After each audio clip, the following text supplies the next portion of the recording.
controversial topic in sports is, when is it okay to boo your own team? Now, we're certainly not of the prudes of you can never boo your own team because if you do, you're not a true fan. No, to that I said boo. Yeah, go back to England, you Puritans. Get the hell out of here. No, you certainly can boo your team. And the reason people boo, it isn't malice, it isn't hatred, it isn't anything like that. You boo because you want them to do better, because you care. They are not meeting your expectations. They have lowered expectations, and you're frankly pissed. And you express yourself in the only way you know how to, besides, not spending your money.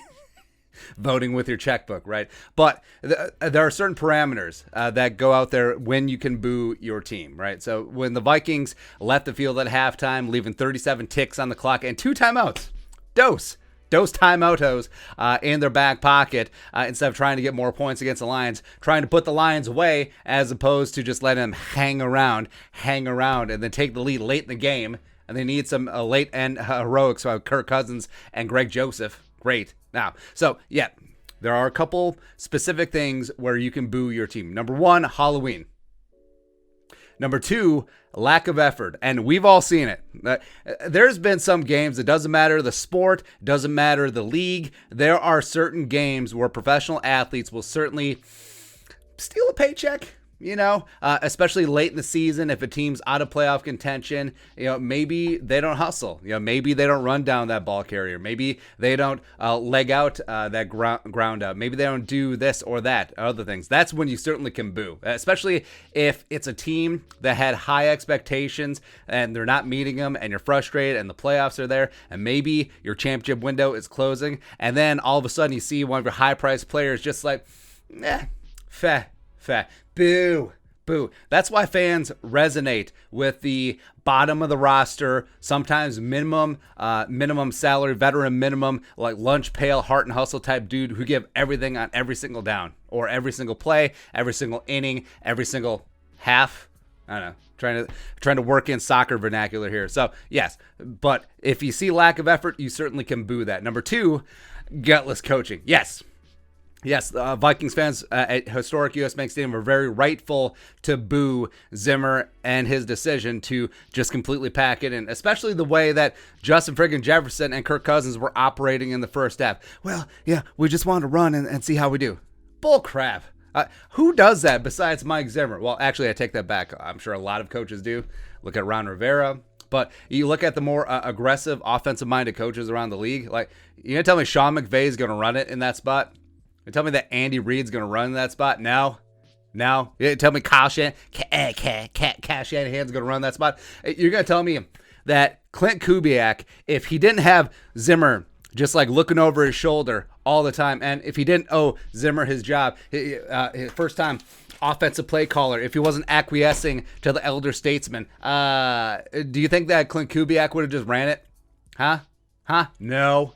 False, right? So decisions like that, bad decisions on when to punt, especially when you're in the other team's territory, especially when you have momentum, choosing not to go for it. That's really a big one in football. Yes, you certainly can boo those decisions. Number 3, when expectations are not being met, especially, well, we can look at this team. On paper, on purpose, this team looked like a Super Bowl contender, and it hasn't worked out so far through 5 weeks. Now, there's been some ups, there's been some downs. They're certainly better than the 2-3 record. Well, they should have beat Cincinnati. They should have beat Arizona, and then they got lucky against Detroit. Well, not lucky, but they let Detroit hang around, and then they had to do the damn thing at the end. So I'll say that the Vikings should at least be 3-2, maybe even 4-1, but they've certainly underachieved. But just for example, like if a team comes in, has championship aspirations, and then it gets later on in the season, and maybe they drop a couple of key games because of coaching decisions, and maybe players aren't giving full effort towards the end of the season, and all of a sudden, where you had such rosy pie-in-the-sky expectations, all of a sudden, crater down to earth, especially in football when it's around the holiday season. Man, that's depressing. Like rooting for no. Because if you're at the bottom of the league, there's hope because you're going to have a top 5 pick. But if you're just hovering around at like a .400 winning percentage. Like, say you're destined to go 6-11 or 7-10 or something like that. You're just boo. Boo. Especially if you have a home game that means nothing and they're playing the backups and some of the high-priced players that are still in, just trying to pad their stats for their next contract, and then they don't get full effort. You can certainly boo that. Boo. Speaking of big signings, like when a big signing isn't panning out, you can certainly boo that, especially in a salary cap league where resources are finite. And that's a double-edged sword, man. Like, you can come in, you can have the talent, and you can have the economics where, hey, you can get a team to give you this money. By taking that money, there comes expectations, man. So you better deliver on the field, or at least rip your heart out and your nails and your fingernails and just clawing, just trying to stretch for that yard, stretch for that championship. We'll respect you for that. But if you get paid, you get lazy, you get fat, you just don't give full effort all the time, you give attitude to your teammates and your coaching staff, you're going to get booed.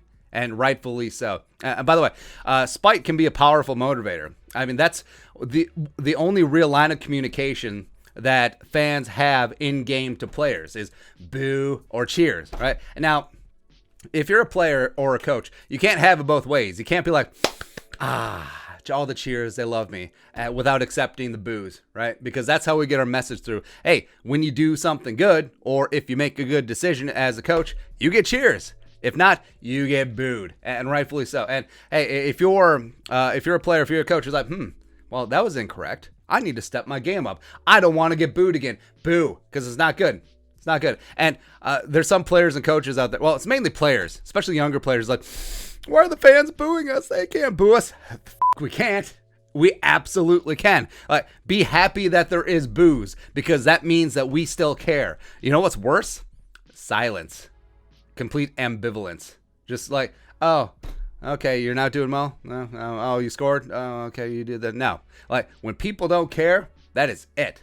That is it. Ticket sales go down, merchandise goes down, all that money goes down. So this honey hole that you landed in, getting paid millions of dollars to play a kid's game, and then you look at the coaches who get paid millions of dollars to coach a kid's game, and you look at the owners who get billions of dollars to own a team that plays a kid's game, that goes away. That goes away. So I think that you can put up with just a little bit of booing when you don't go for points at the end of the half, or if you decide to punt on your opponent's 40-yard line. All that stuff. But other than that, I have no thoughts on it. But you can certainly boo. That's right. Hey, as a fan, that's the only real way that you can make your voice be heard. Boo. Boo. Boo. That is all. Anyways, let us know your thoughts on our thoughts. Is it okay to boo your own team? Yes. Yes, it is. Let us know in the comment section below. Subscribe for daily Vikings takes. Want to support that work? Pull a little something in the Venmo. But until next time, Skull Production Value.